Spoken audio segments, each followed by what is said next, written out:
It's a real pleasure to be here in Dubai to talk about these important issues. Thank you very much, David, for this introduction. The situation is indeed very worrying, and what we want to achieve here in this meeting is to try to raise awareness among scientists, among policymakers, but mainly among us scientists, about the situation, about the enormous risks posed by nuclear weapons. You've heard a very comprehensive introduction about the situation. I just want to give you some data and to set the stage for a discussion that I hope will be fruitful and trying to think and to lead to ideas. What can scientists do? This is the idea behind it. I will give you a couple of examples on what scientists have been doing in Latin America. Of course, Pugwash is scientists, the Pugwash conferences. But I want to also give you examples from other regions, in particular Latin America, since I'm from Argentina, on what scientists have been doing, but we don't see an equivalent action now by scientists and the general public. And this is what worries us. And I think Brian Schmidt, David Gross, and others and other colleagues, we have organized a couple of meetings last year, conspicuously one in Chicago I will mention, about what we can do. So we want to really think about how we can reach the public and governments to try to see how we can bring not only facts as scientists, but also the scientific rationale, the scientific way of thinking and of confronting problems. So the title is, what can we scientists do to reduce the huge and increasing risks posed by nuclear weapons? So this is a very provoking first slide, but I want to just begin with a very brief history. The first step, this is a picture of the first controlled nuclear chain reaction in Chicago, December 2nd, 1942, 3 years before the first atomic bomb was launched on Hiroshima and the second one on Nagasaki. This was a very interesting experiment where 45 tons of natural uranium, 400 tons of bricks of pure graphite as moderators were used, and cadmium-controlled rods. And this was interesting because it was the first experiment that really led to a controlled nuclear reaction in a fission nuclear reaction. But after this, then there was. So this led to the dual use of nuclear energy. Okay, so for peaceful and for the military uses. This is then produced a very beautiful piece of art by Henry Moore, the nuclear energy, where you have the nuclear explosion at the top and the nuclear energy, the peaceful uses at the bottom, like a structure for civilization. This was done for the 25th anniversary of the bombs. So let's go to the facts. The Trinity test. This was at the height of the Manhattan Project.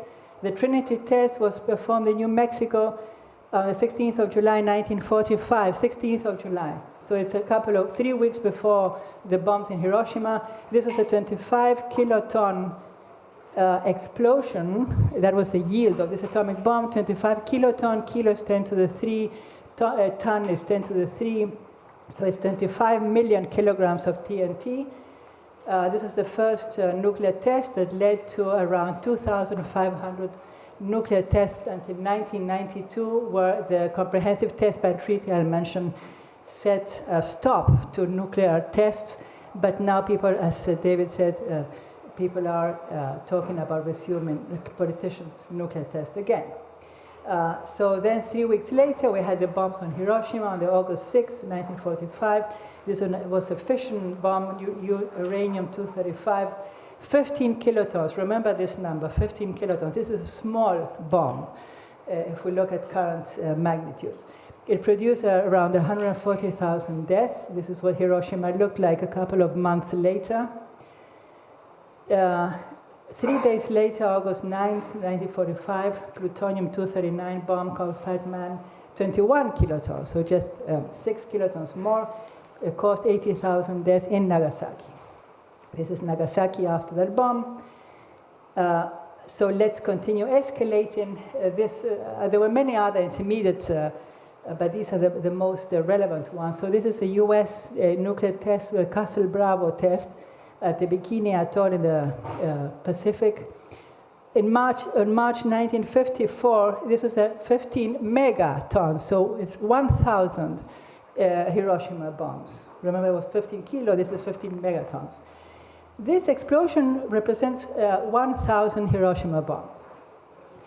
This produced acute radiation symptoms in some fishermen that were there nearby. It was a famous Lucky Dragon fishing boat event, and this led to studies on the effect of the radiation of nuclear tests. So if there is a resumption of nuclear tests, there will be inevitably effects on the environment and on human beings, and this is where the whole research on the effects of nuclear tests began.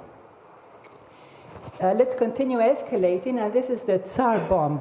So it's a biggie one, also called that, performed by the Soviet Union in the Soviet Arctic, close to Greenland, in 1961. So this was a 58 megaton. So this is nearly a factor 4 of the previous one. So it's a factor 4,000 Hiroshima bombs. I'm saying this because, we are scientists, we understand magnitudes, but the general public doesn't understand that. They don't have that training. And when you tell someone, there is a bomb that it represents 4,000 Hiroshima bombs, they sort of stare at you and they say, well, yeah, okay, and so what? Yeah, 4,000 bombs.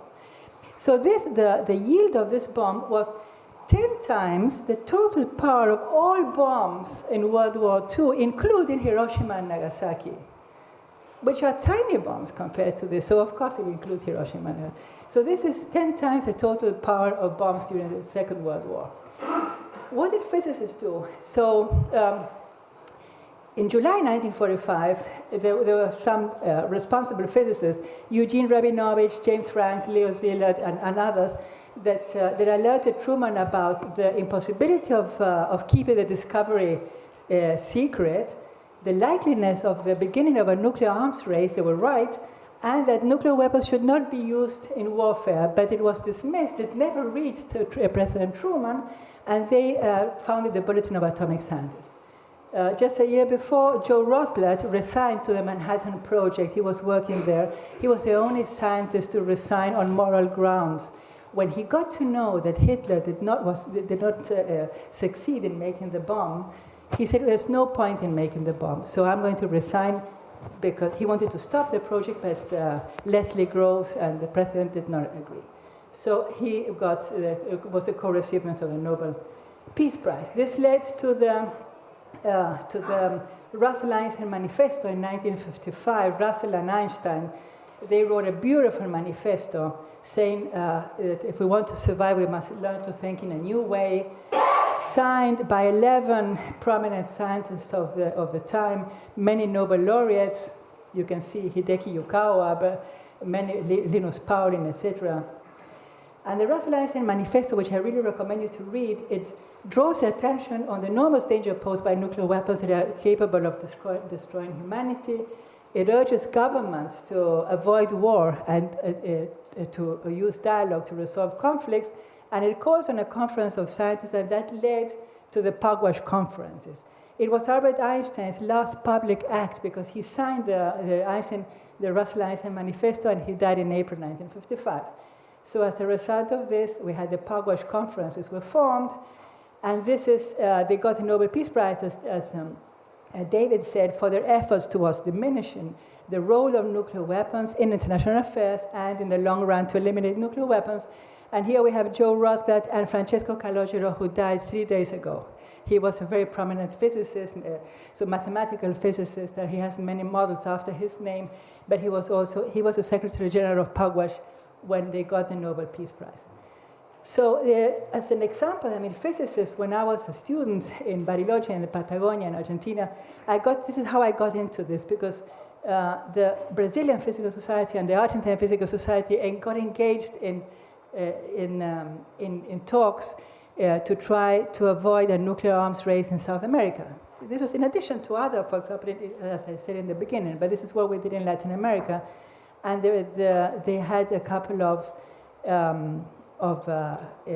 statements, and that led to what is now a quadripartite agreement between Argentina, Brazil, the IAEA, the International Atomic Energy, and Argentina-Brazil accountability and control of nuclear weapons. So this is one of it's a very important bilateral treaty to avoid nuclear weapons. So then this led also to discussion in the civil society that led to the Brazilian constitution being, I think, it's the only national constitution that includes a prohibition to develop nuclear weapons. It says in its Article 21, all nuclear activity in national territory will be used for peaceful purposes exclusively and under approval by the National Congress. I think this is very important. The Argentine Physical Society has, its code of ethics, also